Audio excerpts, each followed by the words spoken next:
गणपती. मी आज तुम्हाला ओकर फॉर लोकर बद्दल 2 शब्द सांगणार आहे. ओकर फॉर लोकर 2000 हे अभियान 2025 पासून सुरू करण्यात आले आहे. ओकर फॉर लोकर आपल्या भारताचे पंतप्रधान नरेंद्र मोदी यांनी हे अभियान सुरू केले आहे.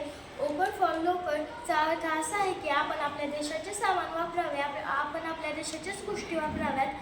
ओकर फॉर लोकरमध्ये दिवाळी व गणेशोत्सव हे मेन सण आहेत, कारण की ओकर फॉर लोकरमध्ये दिवाळीला दिवे व सजावटीचे सामान, दिवाळीचे सजावटीचे सामान आपल्याला मेड इन इंडियाचेच असायला पाहिजे. प्लास्टिकचे जे माळा असतात ते पण मेड इन इंडियाचे असायला पाहिजे, कारण की मेड इन इंडिया म्हणजे आपल्या भारताचे चिन्ह होय.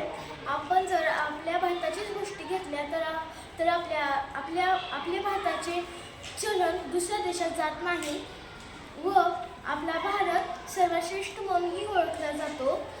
व दिवे हे मातीचे असावे, कारण की प्लास्टर ऑफ पॅरिसचे दिवे पाण्यात लवकर विरघळत नाही, त्याने जल प्रदूषण होते.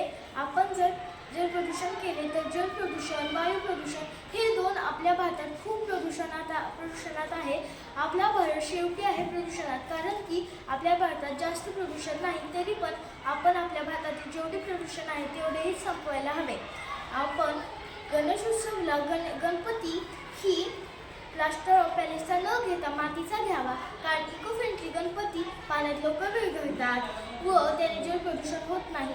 नदी, विहिरी व समुद्र असल्याच ठिकाणी तर गणपतीचे कुठे मुख, कुठे तोंड तर कुठे हात असे असते, कारण की जी गणपतीच्या मोठ्या मूर्ती असतात ते माणसं, ते व्यक्ती असे फेकून देतात, ज्याने की आपल्या गणपती बाप्पाचे अपमान होतो. आपल्याला तेही थांबवायला पाहिजे, कारण की जर छोटा गणपतीवर इको फ्रेंडली गणपती घेतला तर तो पाण्यात फेकला जाणार नाही, गणपतीचे अपमानही होणार नाही व आपल्या जल प्रदूषणही होणार नाही.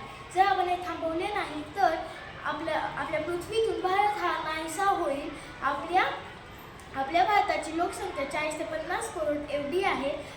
40 ते 50 करोड म्हणजे आपल्या गणेशोत्सवाला 40 ते 50 करोड गणपती प्लास्टर ऑफ पॅरिसचे नदी, तळे, विहिरी यात टाकले जातात, ज्याने की नदी, तळे, विहिरी खूप घाण होते व त्याची साफसफाई कोण करत नाही.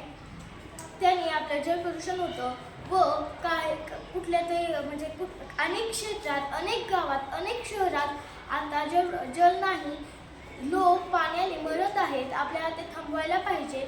अनेक क्षेत्रात लोकांना पाणी द्यायला पाहिजे. आपल्या इथं पाणी आहे म्हणल्यावर आपण ते पाणीचा दुरुपयोग न केला पाहिजे.